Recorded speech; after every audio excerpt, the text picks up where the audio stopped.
What if I told you that some of the most beloved songs in American history almost never existed? Many of these songs were heavily criticized when they first came out, yet they went on to sell millions of copies around the world.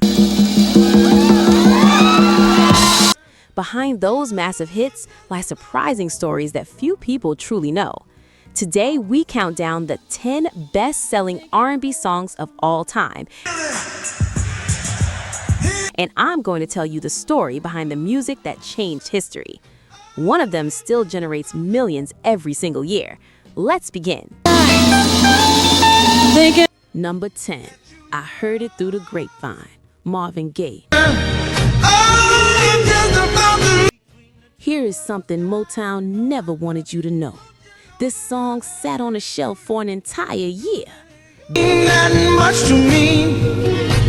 Berry Gordy, the man who built Motown from an $800 loan, personally rejected Marvin Gaye's version. He thought it was too dark, too brooding, too unlike the polished Motown sound he'd built his empire on. Could have told me yourself. The quiet genius behind this track wasn't Marvin.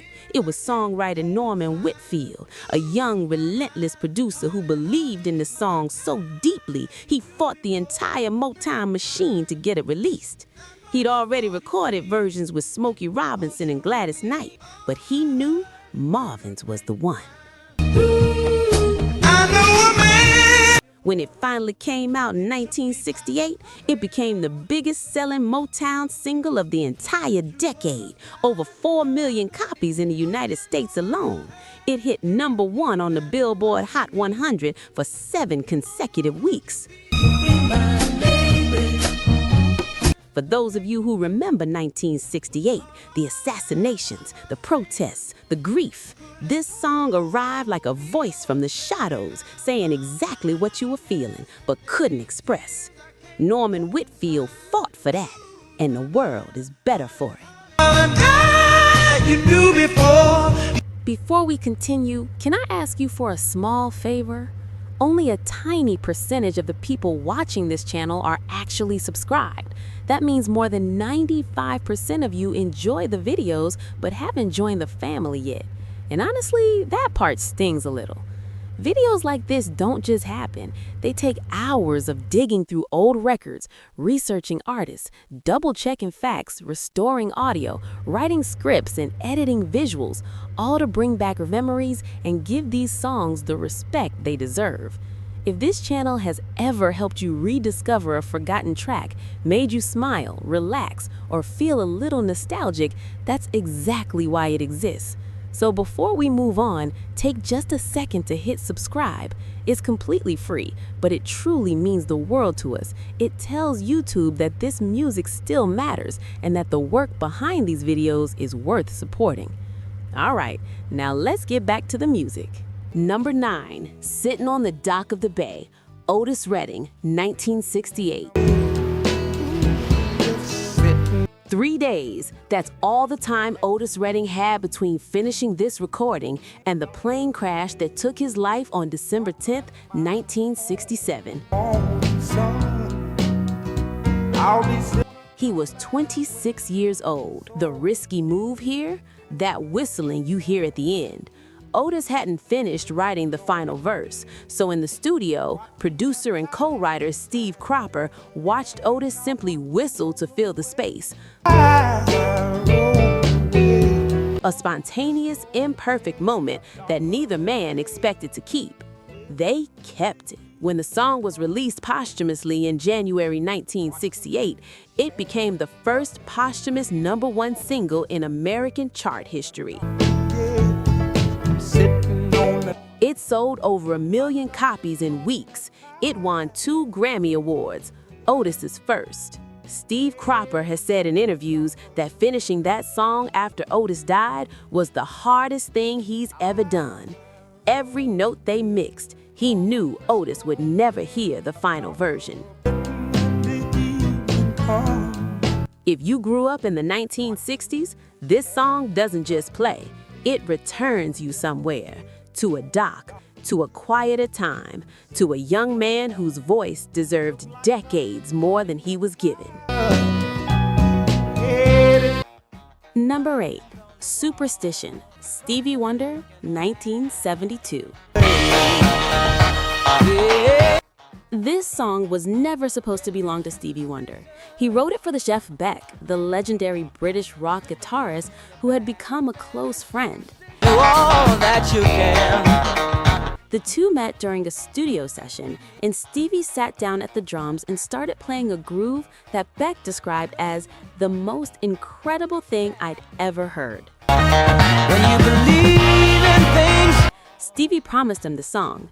Then Motown intervened. Berry Gordy wanted it for Stevie's own comeback album. A legal compromise was reached. Stevie would record it first. Jeff Beck would release his version shortly after. Stevie's mistake? He played nearly every instrument himself, including a drum pattern most session musicians said was physically difficult to replicate. When you believe in things. The tempo was unconventional. The clavinet was distorted in a way that was considered too raw for R&B radio. It went to number 1 on both the R&B and pop charts simultaneously. Won the Grammy for Best Rhythm and Blues Song and launched the era many historians call Stevie Wonder's classic period, arguably the greatest creative run in pop music history. In Jeff Beck's version, it charted too, because when Stevie Wonder gives you a song, even the second version is gold. Number 7. Let's Get It On, Marvin Gaye, 1973. Marvin Gaye was in therapy when he wrote this song. He was processing a turbulent marriage, a crisis of faith, and a desire to make music that felt spiritually honest about human love. His collaborator, songwriter Ed Townsend, came to him with the bones of a ballad, and together they turned it into something that had never existed in popular music before. Motown was nervous. The lyrics were intimate in ways radio had never broadcasted before. But Marvin, who had already fought the label to release What's Going On 2 years earlier, refused to sanitize it. It sold over 4 million copies and reached number 1 on the Billboard Hot 100, where it stayed for 3 weeks. It remains one of the best-selling singles in Motown history, having crossed 500 million streams on digital platforms, remarkable for a record that's over 50 years old. The risky move was Marvin's spoken passages, unrehearsed conversational moments mid-song that no R&B producer would have scripted. Ed Townsend later said those whispered lines were Marvin talking to himself as much to any listener. That's what made it immortal. You weren't just hearing a song, you were overhearing something private.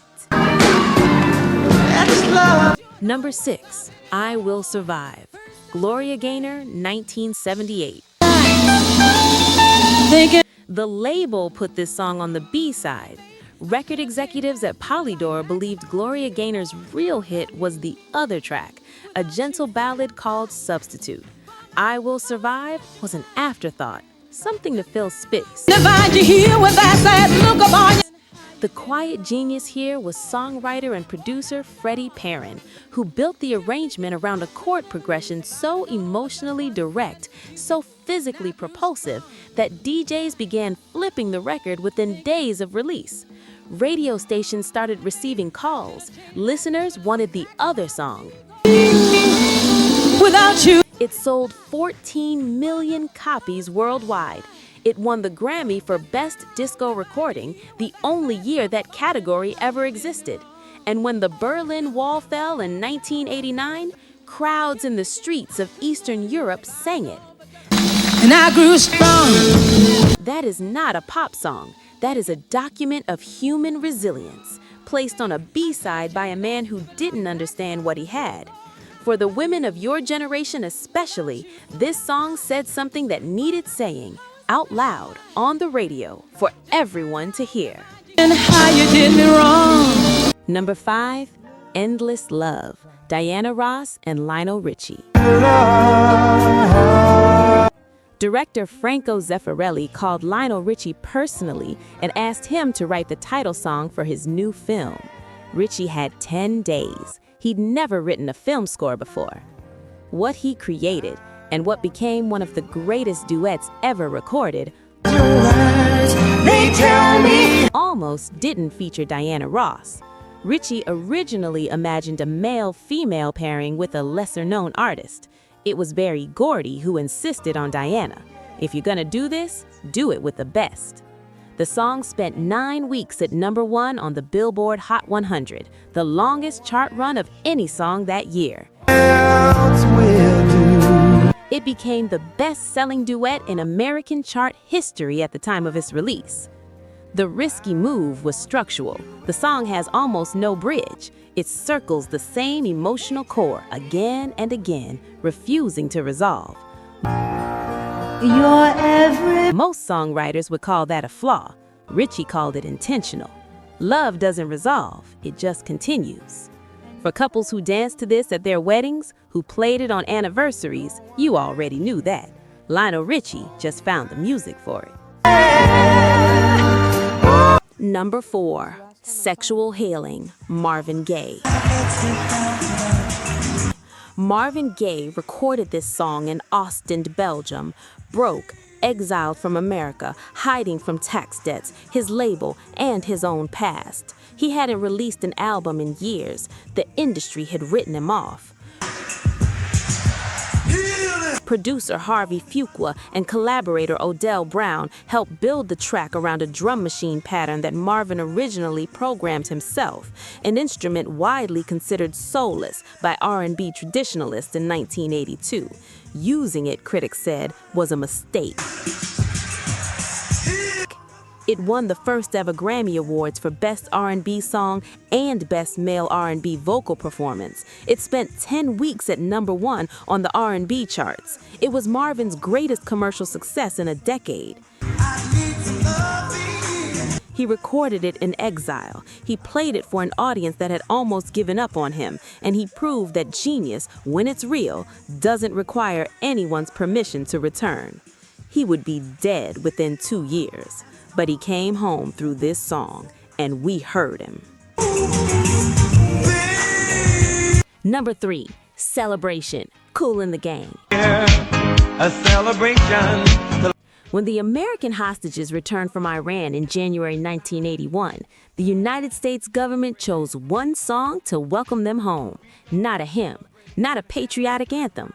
Celebration by Kool and the Gang. The creative force behind this record was James J.T. Taylor, the lead vocalist who had just joined the band when the song was written, and keyboardist Eumir Deodato, whose arrangement transformed a simple groove into something that felt like a national holiday. The song hit #1 on the Billboard Hot 100 and became a fixture of American life that has now outlasted the decade that created it. It is played at sporting championships, retirement parties, graduations, and weddings, with a frequency that makes it one of the most performed R&B songs in American broadcast history. For over 40 years, this song has meant one thing: we made it.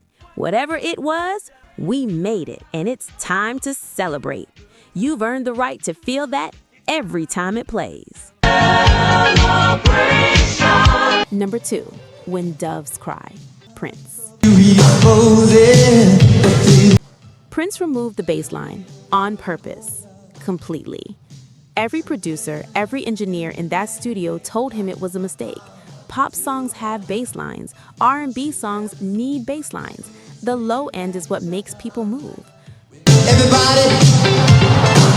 Prince, who wrote, performed, and produced every single note on this track himself, listened to their objections, walked back into the studio, and deleted it anyway. When Doves Cry became the #1 song of the entire year 1984, not just on the R&B chart, but across every chart. It spent 5 weeks atop the Billboard Hot 100. The Purple Rain soundtrack it anchored became one of the 15 best-selling albums in American history. The celebrity connection here is extraordinary. Michael Jackson, at the peak of his own powers following Thriller, reportedly called Prince after hearing this song to say that Prince had changed what a pop record could be. Two giants of the same era watching each other, pushing each other forward. Prince proves something eternal with that missing bass line. Rules exist until a genius decides otherwise. Number 1. Purple Rain, Prince.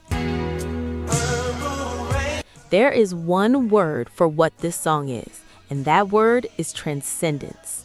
Prince wrote Purple Rain after attending a performance by a gospel singer named Mavis Staples. He was so moved by the emotional architecture of gospel music, the way it builds towards something bigger than the song itself, that he decided to write a rock ballad using the same blueprint. What emerged was a 6-minute journey that crossed every genre boundary in existence. It was R&B, it was rock, it was gospel, it was a love song and a farewell and a statement of purpose, all at once. The song earned Prince an Academy Award for Best Original Song Score. The Purple Rain album has been RIAA certified 13 times platinum. The film, the album, and the song together transformed Prince from a successful artist into a generational icon, one of only a handful of musicians in history whose name alone represents an entire era. For those of you who saw 1984 clearly, the Cold War still on the horizon, the world changing faster than anyone could process, this song arrived and said, beauty is still possible. Greatness is still possible. Something this extraordinary can still exist. It still does. 10 songs, decades of courage, creativity, and risk. Record labels who said no. Producers who stayed up all night. Artists who trusted something they couldn't fully explain. These weren't just the best-selling R&B songs of all time. They were the moments where music proved it could outlast everything: grief, exile, doubt, and time itself. If this journey meant something to you, share it with someone who lived through these songs. Because some music deserves to be remembered out loud. And if you want to go deeper, our next video counts down the 10 songs that literally changed the course of music history, including a recording session where one accident in a Memphis studio rewired the sound of everything that came after. You won't want to miss it. The music never really stops. It just waits for you to come back.